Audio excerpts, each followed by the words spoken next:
Bienvenidos a un nuevo episodio del podcast del show de los Inges. Mi nombre es Carlos Silva. Yo soy Priscila Grados.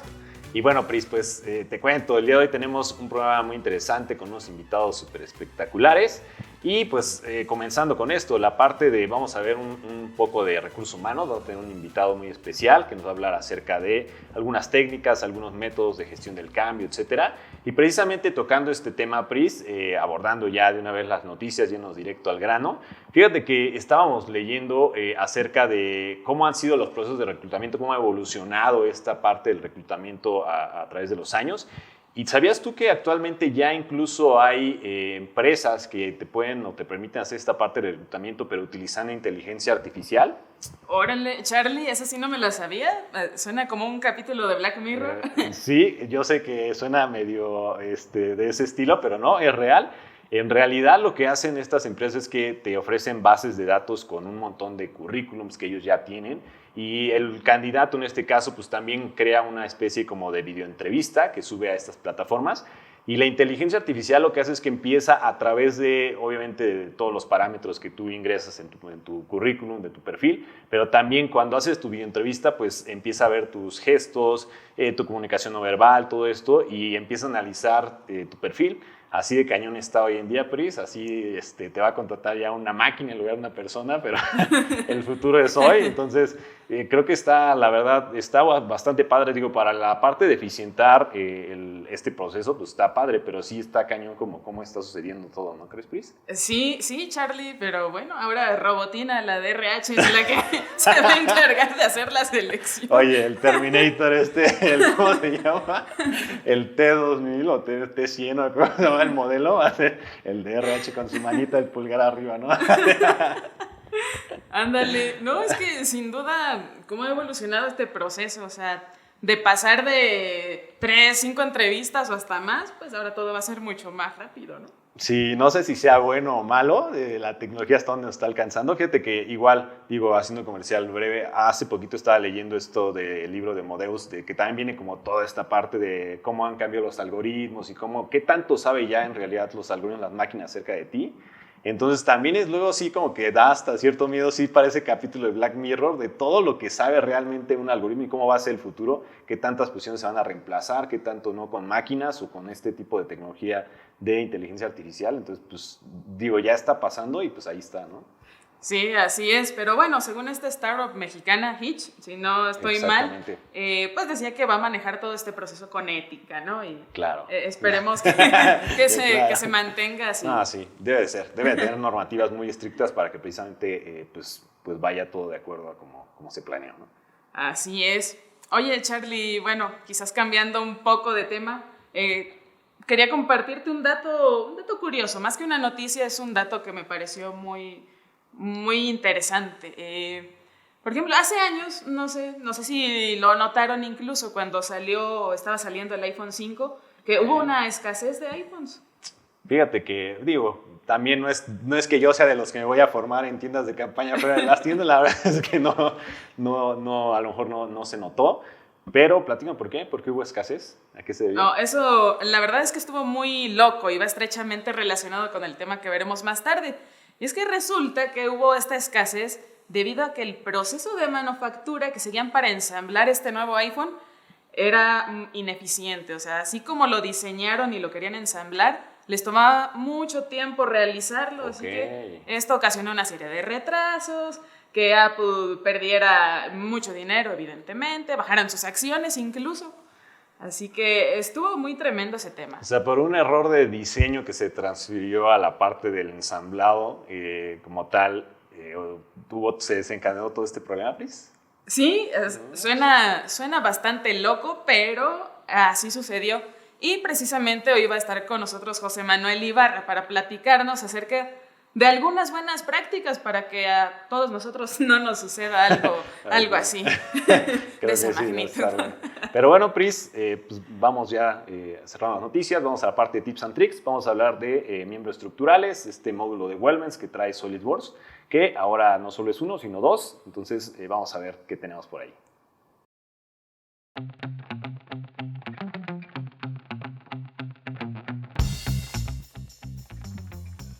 Y bueno, ahora vamos a la sección de Tips and Tricks y el tema de hoy está bastante genial, Charlie. Hoy vamos a hablar acerca de Wellmens y sistemas estructurales. Sí, estos dos módulos que han estado, bueno, el módulo de Wellmens que ya tiene un ratote ahí en SolidWorks, pero este también nuevo módulo de sistema estructural, ¿no? Muchos de la audiencia a veces no lo ha utilizado, muchos lo desconocen incluso, ha salido en las nuevas versiones, pero pues vamos a platicar todo acerca de estos dos métodos, ¿verdad, Pris? Sí, así es, Charlie, pero a ver, platícame, ¿cuál es este método tradicional, el que digamos que ya es el antiguo? El antiguo, bueno. Pues mira, la verdad es que este método, este módulo de Wellmens salió desde el 2004, sí ya tiene un par de añitos, pero ha sido un método bastante utilizado, o sea, es un módulo el cual puedes crear estructuras pues desde lo más sencillo hasta lo más complejo, pero el flujo de trabajo es diferente entre uno y otro. Por ejemplo, te explico, en el método tradicional tú puedes utilizar croquis en 2D o 3D, pero tienes que forzosamente hacer líneas para que posteriormente esas líneas se recubran con un perfil estructural, es decir, con un tipo de tubo. Tú puedes tener los tipos de tubos que quieras, es un perfil Bosch, un tubo de PVC, etcétera, ¿no? Lo que tú quieras que se recubra, tú creas la línea y automáticamente se le añade esto, ¿no? Pero adicional a esto, pues también vamos a mencionar algunos tips, ¿no, Pris? Porque a lo mejor muchos de ustedes ya conocen estos módulos y no se trata como de darles las cuestiones básicas, sino más que nada un poco de los tips. Por ejemplo, Pris, ¿tú sabías o habías visto alguna vez este método de que en lugar de crear líneas, digamos, nada más en 2D o 3D, creaban primero digamos, un volumen, una extrusión, y a partir de ahí calcaban, digamos, el contorno y creaban perfiles estructurales? Ábrale, Charlie, fíjate que no lo sabía. De hecho, es una de las buenas prácticas y bueno, por ahí como tip y para que lo tengan en cuenta también, en una de las certificaciones de Wellmens, bueno, en la certificación más bien, tienes que utilizar esto, porque si no, se te complica la vida, ¿no? Entonces, pero sí, mucha gente, o sea, en realidad lo que hace, y es que es un método, digamos que una forma de trabajar muy padre, porque si tú vas a hacer, digo, dependiendo qué tipo de estructura vayas a hacer, ¿no? Ahorita vamos a poner por aquí varios ejemplos de los tipos de estructuras que puedes crear, pero sí resulta bastante sencillo nada más crear primero tu volumen con una extrusión que sabemos que es muy sencilla, en 2-3 clics haces una extrusión del tipo que quieras y a partir de ahí entonces tú en lugar de empezar desde cero ya tienes el volumen hecho y lo único que haces es que calcas en un croquis 3D estas líneas. Y si lo quieres hacer todavía más rápido, por ejemplo, si son muchas líneas, puedes utilizar un filtro de aristas dentro de SolidWorks y seleccionar todo con Control A, que es este comando fantástico que selecciona todo lo que hay en pantalla. Y a partir de ahí simplemente le das convertir entidades y ya tienes tu base inicial. Ocultas obviamente el sólido y empiezas a recubrir, ¿no? La verdad es que funciona muy bien, tanto con sólidos como con superficies. Ahí vamos a dejar estas animaciones para que vean cómo funciona y que vean realmente lo padre que es, ¿no? Órale, fíjate, ¿no? Está muy bueno ese tip, Charlie, y gracias también por pasarnos la pregunta de certificación. Creo que eso es muy valioso para todos. Claro. Y bueno, esto es en cuanto, digamos, al método tradicional o el Wellmens que ya todos conocemos y estamos familiarizados. Pero resulta que también hay otro método nuevo, de sistemas estructurales, que si no mal recuerdo fue introducido apenas en 2019.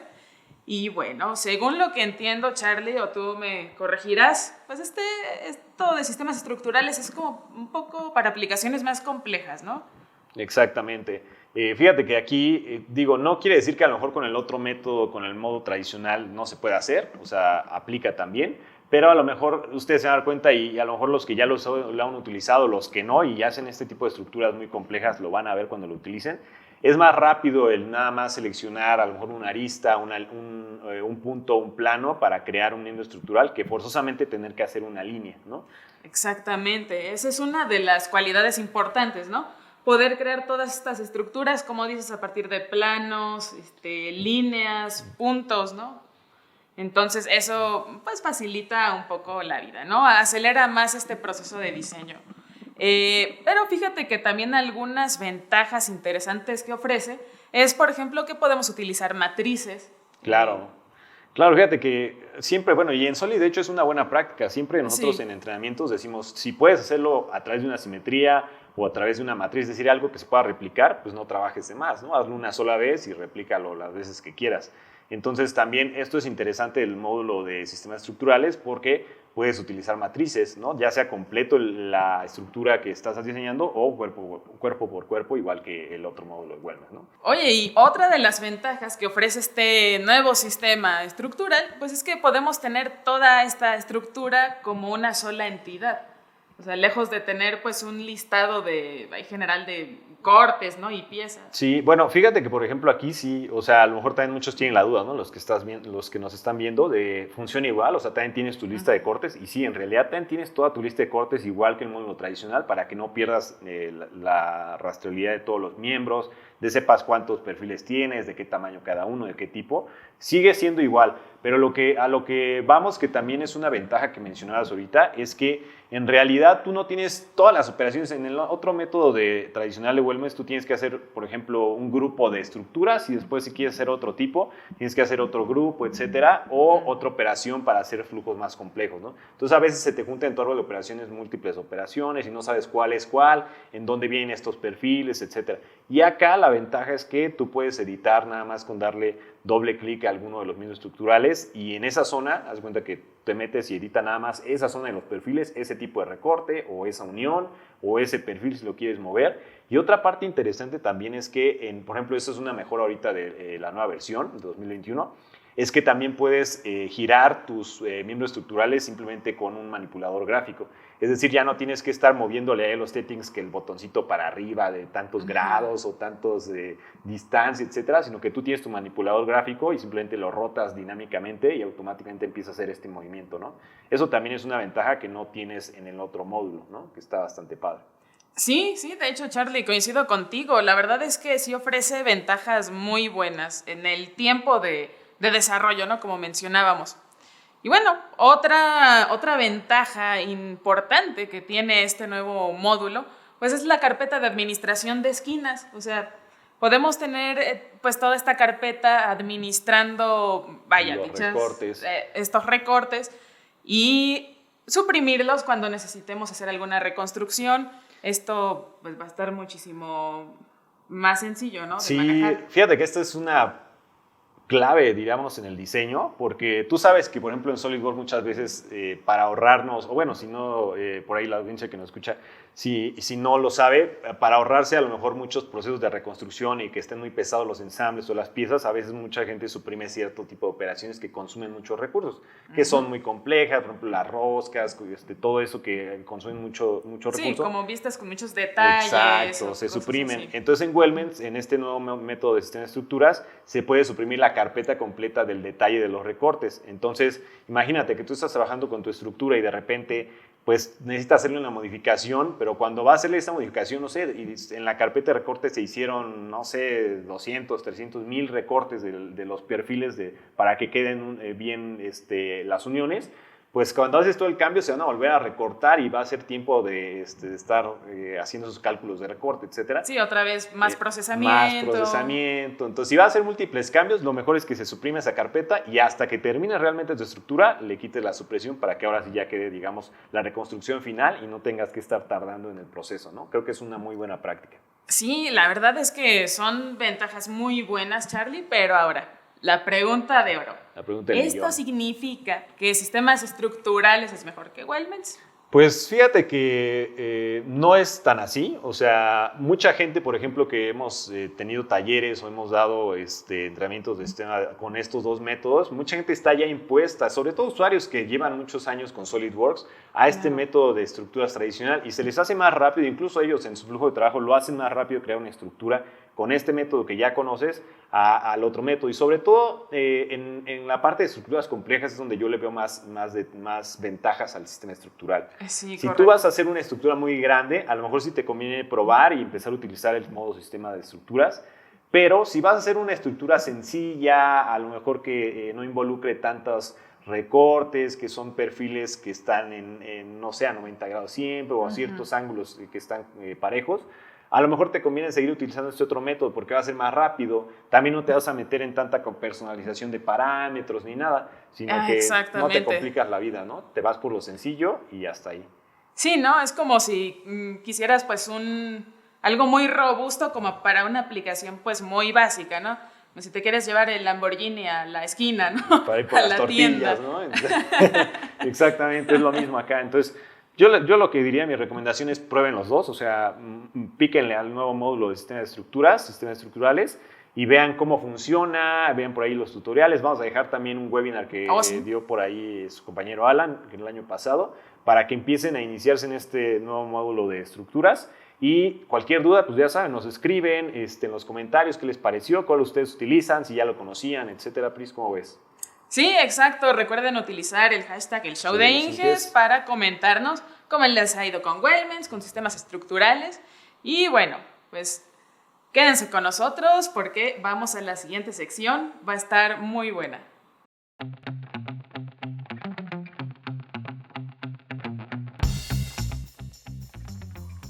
Y bueno, ya estamos de regreso. Está con nosotros nuestro compañero, el ingeniero José Manuel Ibarra. Bienvenido, José. Gracias. Y bueno, sabemos que estás muy envuelto tú en la parte de manufactura. Ya habíamos hablado contigo algunos temas de estos enfocados a este tema, pero el día de hoy vamos a hablar acerca de un tema muy interesante que es la manufactura para el diseño como tal.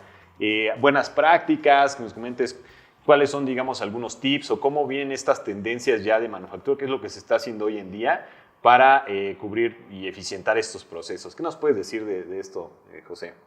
Gracias, Charlie, gracias, Peris, gracias por la invitación. Pues sí, es un tema muy interesante el diseño para la manufactura y ensamble. Prácticamente el diseño para la manufactura y ensamble es una metodología en la cual salimos de los paradigmas. Hace muchos años estaban acostumbrados a que pues, el diseñador únicamente se enfocaba a hacer el diseño, pero no se preocupaba cómo se iba a fabricar el producto. Sí. Entonces, el diseño para la manufactura y ensamble es tratar de trabajar en equipo de todas las áreas de ventas, las áreas de diseño, ingenieros de producto, ingenieros de manufactura, para tratar de ver cómo se puede hacer el diseño que sea fácil de ensamblar, fácil de manufacturar, y todo con el objetivo de reducir costos, tratar de lanzar el producto más rápido al mercado, evitar comprar herramientas, evitar procesos secundarios. Prácticamente esa es la filosofía del diseño para la manufactura y ensamble. Algo muy relacionado con lo que hemos estado platicando, ¿no, Pris? Del diseño integral, de juntar todas estas tecnologías, etcétera, en un solo lugar y ahí de estar colaborando, etcétera, con estas nuevas plataformas, ¿no? Sí, es correcto.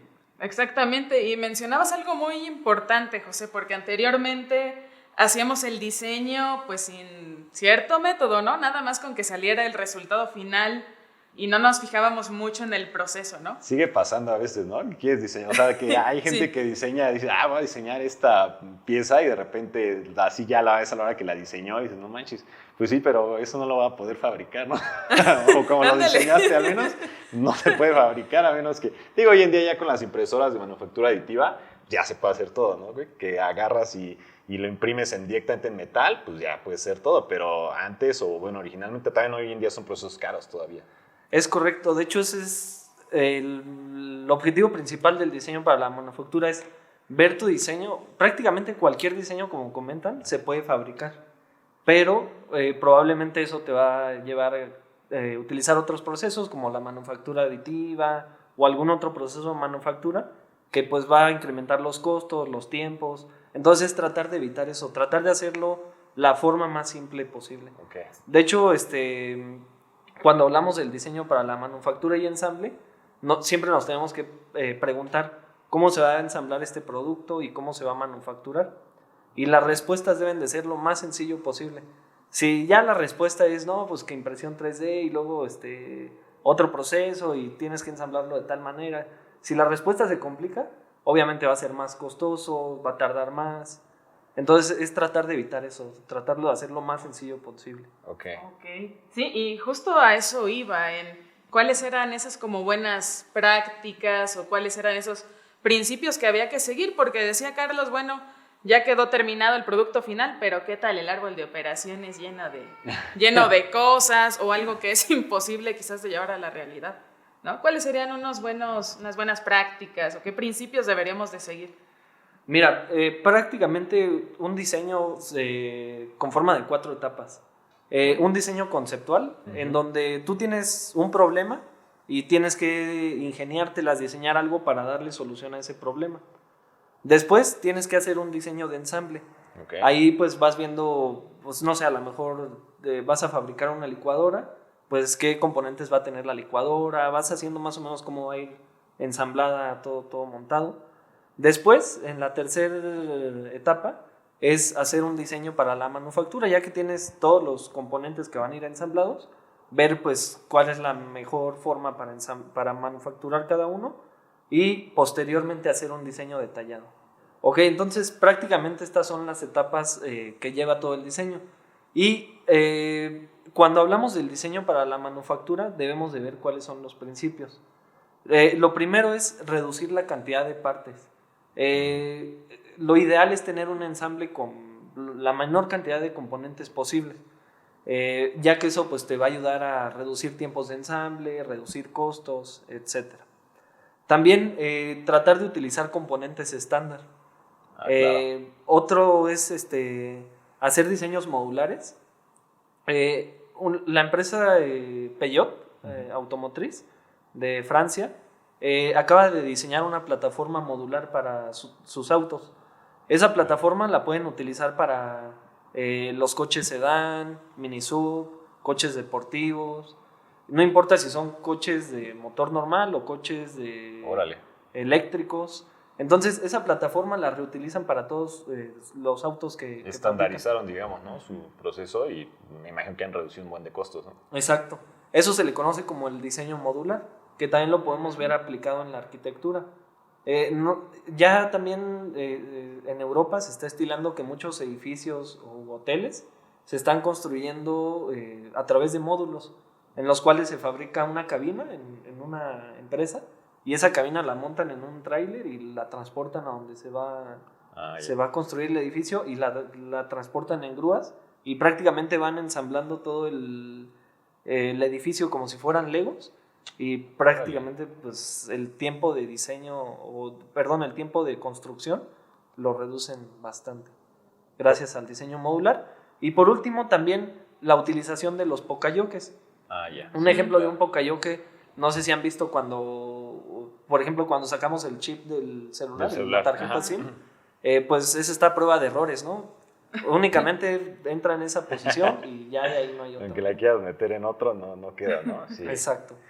Esos son los principios del diseño para el ensamble. Y los ensambles se pueden dividir en varias subdivisiones. El ensamble manual, ensamble asistido por robots, ¿no? O automatizado. Todo va a depender de la cantidad de productos a ensamblar y de la dificultad. Uh-huh. Y prácticamente los principios son los mismos, se hable de lo que se hable, ¿no? Y del diseño para la manufactura, depende de qué proceso se vaya a llevar. Hay diseño para maquinados, diseño para manufactura aditiva, diseño para inyección de plásticos.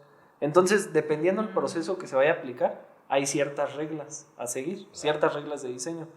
Por ejemplo, para la inyección de plásticos, utilizar ángulos de salida.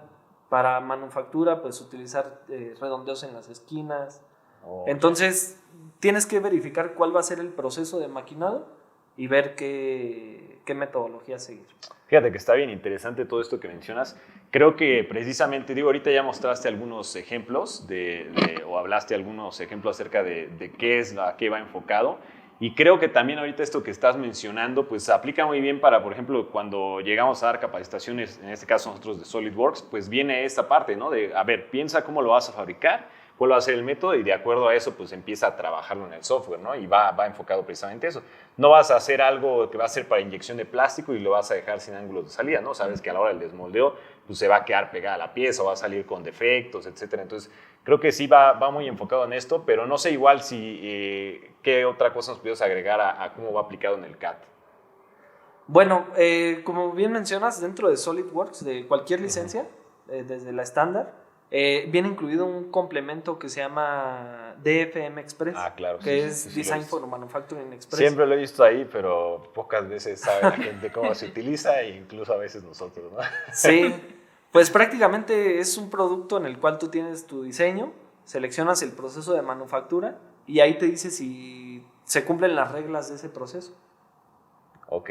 Órale, la verdad es que no sabía que existía este módulo, pero es muy padre saberlo porque ciertamente hay reglas generales que podríamos aplicar a todo, pero para procesos muy específicos pues sí hay ciertas Hay que reglas, seguir ¿no? metodologías, ¿no? Sí. Uno cree que nada más es agarrar y ponerse a diseñar y un cubito tras cubito, etcétera, y no, en realidad sí, o sea, tienes que llevar una metodología para que realmente sean buenas prácticas, ¿no? Y salga todo de acuerdo a cómo está. Bueno, muchas gracias, José. Creo que hoy aprendimos bastantes cosas nuevas acerca de metodologías de diseño y de incluso herramientas que ya estaban ahí de SolidWorks y que no conocíamos del todo, ¿no? Y bueno, platíquenos también ustedes si han tenido problemas derivados de un diseño quizás un poco Erróneo. erróneo, sobreelaborado tal vez. Escríbanos, recuerden utilizar el hashtag El Show de Inges y coméntenos pues todas sus dudas, los retos que han tenido. Y bueno, quédense con nosotros porque vamos a tener un tema muy genial acerca del recurso más importante que tienen todas las empresas, el talento humano.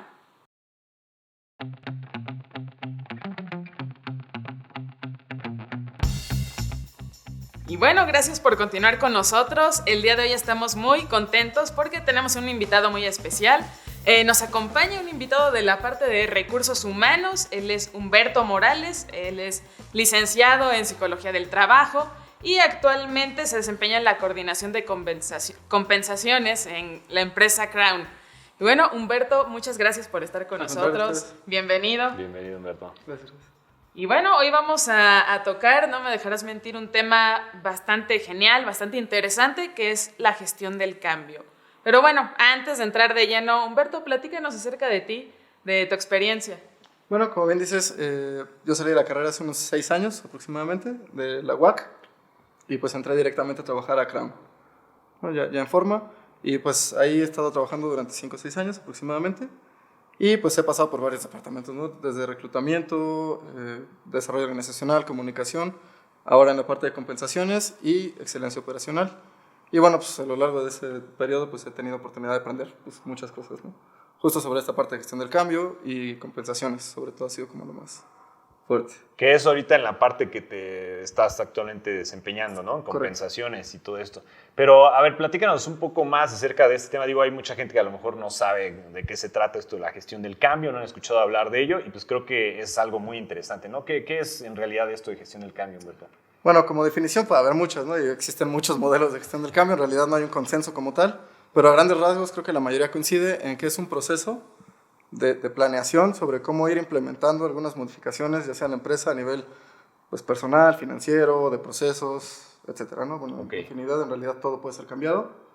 La misma mejora es un cambio, ¿no? Sí, bueno, por lo que ahorita nos estás platicando y lo que habíamos platicado un poco acerca de esto, es, o sea, entiendo, obviamente a todos los niveles necesitan tener cambios, ¿no? Y siempre hay un cambio cuando, por ejemplo, en una empresa hay cambias de proyecto, viene una nueva línea de producción, necesitas cambiar, no sé, cargas de trabajo, balancear líneas, no sé, en la industria, pues hay un buen de factores que pueden cambiar, ¿no? Entonces, va muy enfocado en esta parte, ¿no? Entiendo. Correcto, sí, y como bien decías, a todos los niveles, ¿no? Incluso implementar una mejora en una celda productiva, pues puede generar un cambio un poco drástico, ¿no? Incluso entre turnos, entre los mismos compañeros y demás. Me imagino. Sí. Oye, y ahora me surge la curiosidad. Por ejemplo, supongamos se compra o se quiere implantar una nueva línea de, no sé, brazos robóticos. Como recursos humanos, ¿cuál es el papel que desempeñas ahí? Ok, bueno, es importante decir que la gestión del cambio debe ser paralela a un proyecto, ¿no? Y se planea, de hecho, muy similar.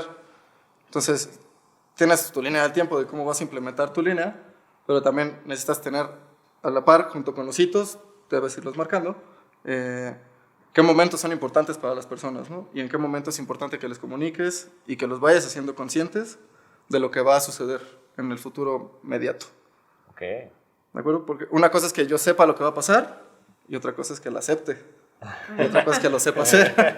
Y así sucesivamente, ¿no? Entonces, tiene que ser un proceso, por eso decía, planeado, que empate con los hitos de un proyecto, ¿no? Tal cual de implementación. Entonces, como recursos humanos, pues nuestro papel aquí es justo identificar cómo están las situaciones de clima laboral, antecedentes de las personas, para empezar a identificar pues, qué resistencias pueden existir ante ciertos cambios en la línea, ¿no?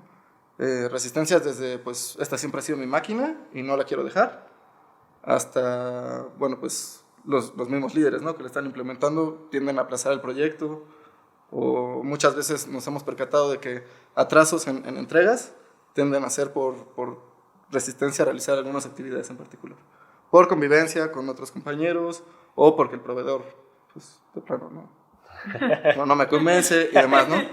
Entonces, hay muchas variables que dentro de la planeación de un proyecto, por muy bien planeado que esté, pues no se alcanzan a ver. Entonces, como recursos humanos, nuestro rol pues es justo identificar todas esas variables, ¿no? de personas como tal. Órale, que es, o sea, súper interesante. Creo que, no sé, al menos yo, Pris, de mi lado, yo como que nunca me imaginé como de todos estos temas de recursos humanos. A veces siempre era nada más como de que, recursos humanos, reclutamiento, ¿no? Nada más siempre es de, es el que te hace las entrevistas y siempre, no le caes bien. Pero no, hay todas estas, todo este mundo detrás de esta parte y la verdad es que es bastante interesante, ¿eh?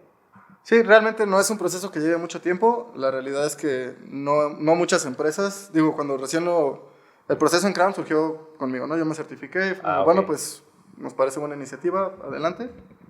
Y pues justo empecé a buscar cómo hacer benchmark con otras empresas, ¿no?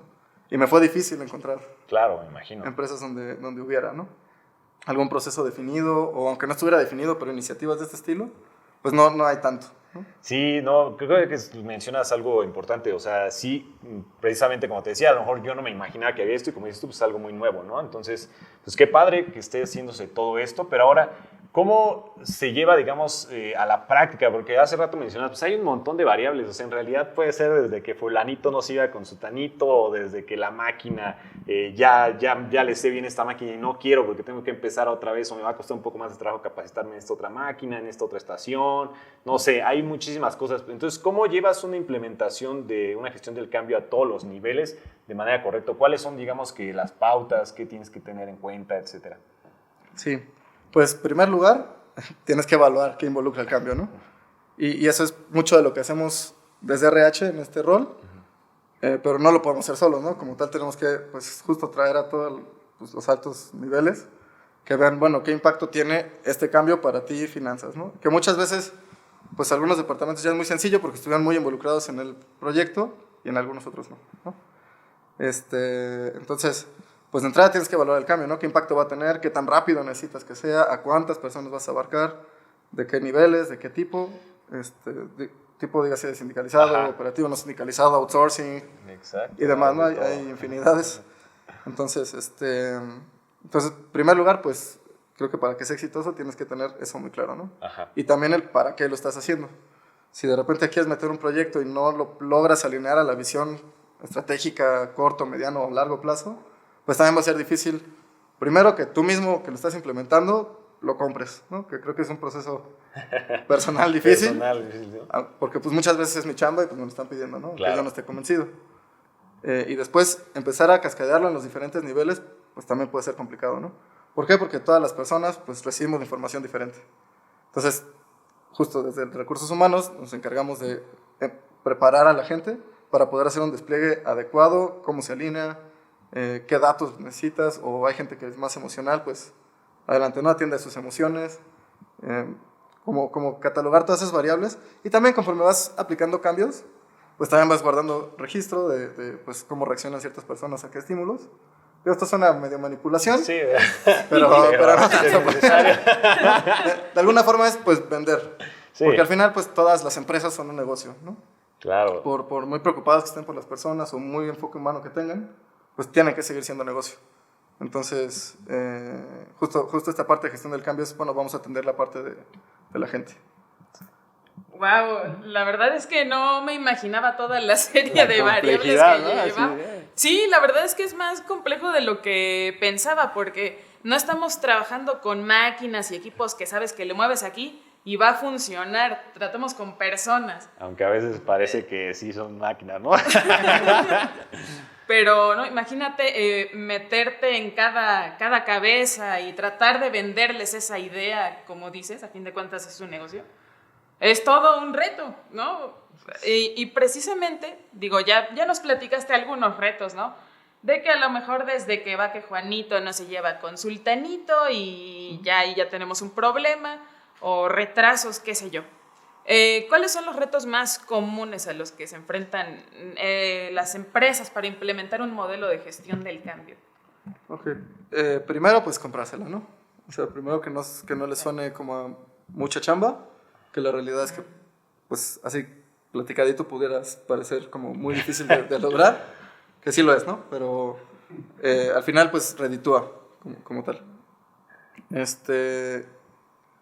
Y después justo empezar a designar responsabilidades y jalar a la gente, ¿no? Como tal, por ejemplo, en Crown pues estoy solo como gestión del cambio, entonces pues sí necesito, y eso también parte de lo que hace exitoso un cambio, ¿no? O sea, que el equipo de liderazgo pues sea competente y capaz Claro. de llevar el mensaje a todo el mundo. Entonces creo que es otra, que hay una estructura que soporte una gestión del cambio de dimensiones grandes, ¿no? Sobre todo en estas épocas que pues, las cosas cambian pues, mucho y muy rápido, ¿no? Sobre todo en época pandemia. Pues sí, creo que básicamente es eso. Y bueno, el reto de siempre, que a lo mejor ya está suena choteado, pero pues el liderazgo, ¿no? Como tal, siempre es un reto y que para gestión del cambio es indispensable. Oye, sí, pues fíjate que ahora en esta parte de, ahorita mencionabas precisamente los retos, pues obviamente tiene que haber buena comunicación, cosas que deben de ir como implícitas, pero digo, ahorita hablando, se me vino a la mente ese reto que decía Pris, trabajamos con talento humano, ¿no? No con máquinas. Digo, desgraciadamente en muchas empresas todavía no hay, como lo decías hace ratito, no hay todavía esta cultura porque es toda una cultura de cambio, de meter esto de la gestión del cambio como algo especializado, que no nada dices, sabes que de la noche a la mañana tú vas para allá y tú vas para acá y se acabó y pues al final de cuentas a veces los procesos no funcionan así.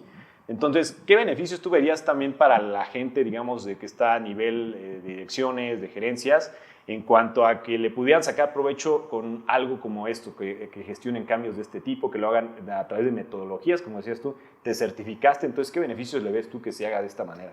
Bueno, pues muchas veces en estas implementaciones de proyecto, pues vemos que se tienden a alargar o que no llegan a lo que esperábamos o el objetivo cambia a la mitad y demás, ¿no? Y hemos descubierto que muchas veces, y si investigan hay muchos recursos, que es mucho más probable que un proyecto llegue a donde esperaba llegar. Ok, a su meta, digámoslo así. Sí, a la meta esperada o a la visión inicial, cuando hay un proceso de gestión del cambio.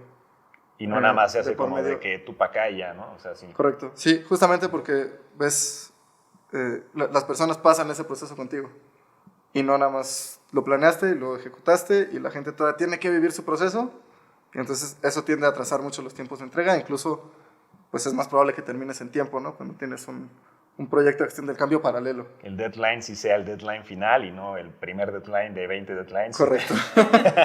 Correcto, ¿no? La versión final 2. Versión final. Exacto.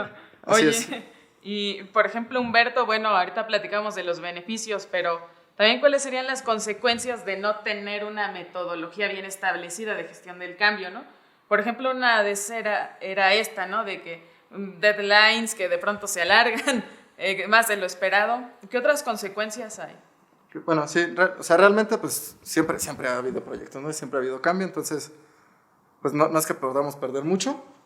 Lo que sí es riesgoso es pues intentar implementar una metodología de gestión del cambio como no enfocada a cierta visión alineada a la organización, porque pues en realidad ahí sí puedes empezar a perder credibilidad, no tanto como organización, sino los líderes, como departamentos, recursos humanos y demás, ¿no? Gestión de proyectos. Entonces sí es un tema delicado porque pues abordas cambios tanto muy chiquitos como muy grandes, entonces creo que ese sería el mayor riesgo, ¿no? Perder credibilidad Sí, como organización. definitivamente, Humberto. La verdad es que, no sé tú, Charlie, pero creo que aprendimos bastante hoy porque creo que antes del programa teníamos la idea de que recursos humanos era contrataciones y psicométricos y no iba más allá, pero son muchas tareas, en verdad. Muchas gracias por acompañarnos y enseñarnos más acerca de este modelo de gestión de cambio, Humberto. Sí, y recuerden, bueno, si tienen preguntas acerca de esto, también dudas, a lo mejor dicen, sabes que a mí me interesa cómo podemos empezar a hacer una gestión del cambio correcta, etcétera, todo esto, pues igual para que la pongan en los comentarios, vamos a dejar tanto información ahí en los comentarios, en las cajas de más información de este video. Y pues nada, con el hashtag el show de los Ingespris para que estén ahí con cualquier cosa. Y pues nos vemos en el siguiente episodio, ¿sale? Muchas gracias, cuídense mucho. Gracias, hasta Gracias a luego. ti, hasta luego.